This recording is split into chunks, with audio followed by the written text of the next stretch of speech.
Kunyari sa Teacher 1 dito sa Philippine Department of Budget, hindi nakasulat Madaris Teacher 1 lang. So parang yung level nila na PhD, dinowngrade sila sa Teacher 1. So what we're asking for, what is relevant for the legislation, is that they become compatible by having a Civil Service Commission of our own, Regional Service Commission, devolved sa ARM para ma-recognize itong intricacy, uniqueness ng yung mga Arabic terms na hindi sa national maiintindihan ng DBM. So DBM, Kongreso, this just goes to show that the Regional Civil Service Commission is relevant na. It has to come about para yung eligibility ng aming Madaris teachers ay mapantayan. Kasi nga right now, ang feeling nga nila mababang tingin sa kanila because there is no equivalent plantilla for them from national. Hindi tawag Madaris, hindi tawag Islamic Studies graduate. What about the accreditation from CHED? Paano yung gagawin? Yung accreditation from CHED, because you have to come up with a law to recognize such Islamic units, such Islamic curriculum, hindi pa siya nga naibababa sa CHED level. So, mga aspirations pa lang yan. Pag Islamic University, wala pa yan. So, kaya nga, ang panawagan nila is for the Legislative Assembly to respond to the so-called vacuum ng Islamic Studies. May sinasabi kanina at yung MOA ng isang Madaris is monthly at 10,000 lang. Oo, so, and even the allowance of the teachers is so minimal. Talagang napaka-liit. Ano ba, mayroon bang plano na maaaring dagdagan itong mga pondo na ito? The MOE has to come from I think another legislative proposal for next year. So that I think has to be included in the GAA. If na yung sinasabi ng civil service kanina, the agency itself makes representation. So this is already called to the DepEd, ARMM. Ang tagal na, 22 years, tapos yung Madaris pala, hindi nyo napapansin na importanteng functionalize na. So dapat siguro, DepEd, ARM, RLA, ORG, if we want to make an impact sa 12 months na lang remaining sa itong aming transition government, reform government, mukhang kailangan i-systematize na yung panawagan at ma-institutionalize. Kawawa naman po, ilang chocks lang ang pwedeng bilhin ng 10,000 pesos at chairs. Sir, of several, not just here sa DepEd level na proposal, pati nga sa narinig sa Civil Society National, kung saan ako nanggaling, pati yung mga ulama. Vital Mal is feasible in a sense kung meron siyang kaakibat na batas na pwede ma-legitimize ang Vital Mal kasi may mga cooperative tayo, meron tayong bangko, meron tayong mechanisms where the money is pulled together but there's no Islamic component wherein yung Vital Mal, yun yata yung kanyang concept na yung halal activities, papasukan niya itong Vital Mal. You bring in the money, you pull together the Muslims' money and then you pull it to other activities like the Hajj or Wakaf or yung mga nangangailangan. In Malaysia, the Tabung Hajj is a separate institution. And it's in the bank. Yes, and it's the bank and not part of any government institution. Correct, yes. And that will have to be studied doon. Sinasabi nga natin the separation of church and state, that the money cannot commingle, that the public funds cannot be used for religious purposes.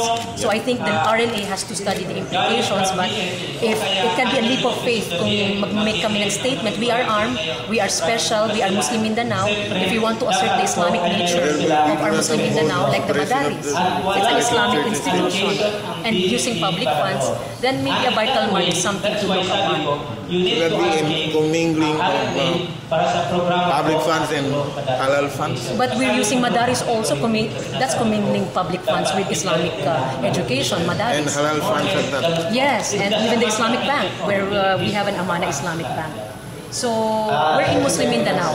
We just had the Human Rights Commission Charter Bill passed to address Muslim Mindanao. And if we really are respecting the Muslim population and their Muslim practice, which is by the Organic Act nandoon, I think these practices already have to be legislated. But government funds are after tax, meaning nothing is a certain in life than death and taxes in Philippines.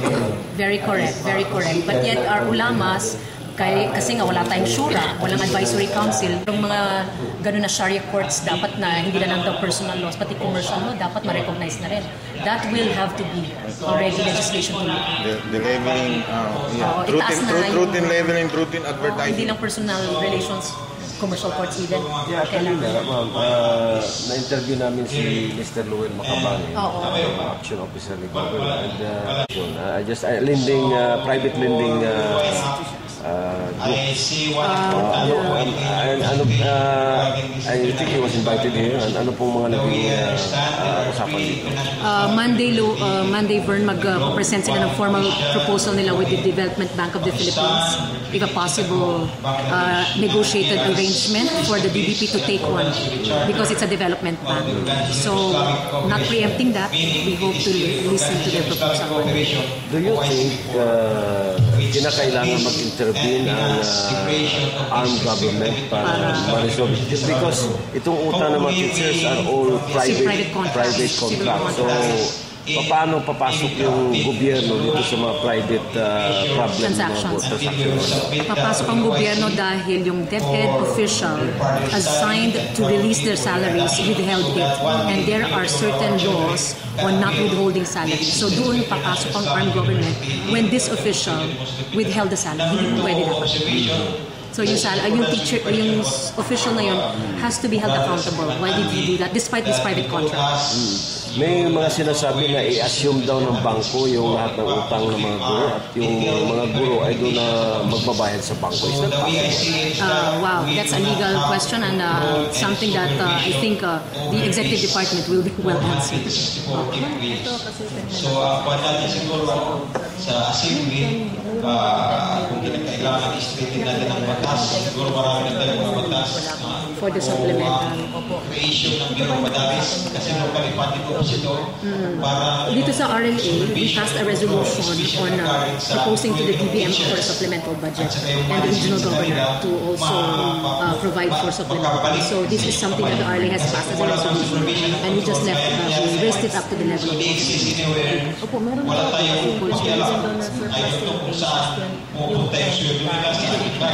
Then we thank the office of the governor, pero this does not prevent the fact that we need enabling legislation para sa future sectorals. Baka hanggang this administration, paano namin sure. Importante po yung enabling legislation. Nasa organic act na kami, pero walang enabling. Among the RLA, yes, the governor, he has expressed his intent to support the sectorals within sectorals. Sa tatlo lang naman kami, IP, women, and agri. Napag-usapan na ba kung saan paano natin sa 3? Hindi pa naman. Ma'am, you are very passionate dito sa inyong committee sa education. Sa malit na panahon na hinawakan po ninyo ito, hanggang saan po ba yung nabigay po ninyo kahit pa paano ay nabigyan na solusyon ng problema sa mga guro? The teachers' plight is something that is highlighted in two public hearings or 2 committee hearings that were held. The superintendents have been made conscious that we are conducting hearings at pwede silang ipatawag those who have alleged to be violating certain rules and procedures. So mukhang nakakascade naman because we are publishing through YouTube itong ating committee hearings.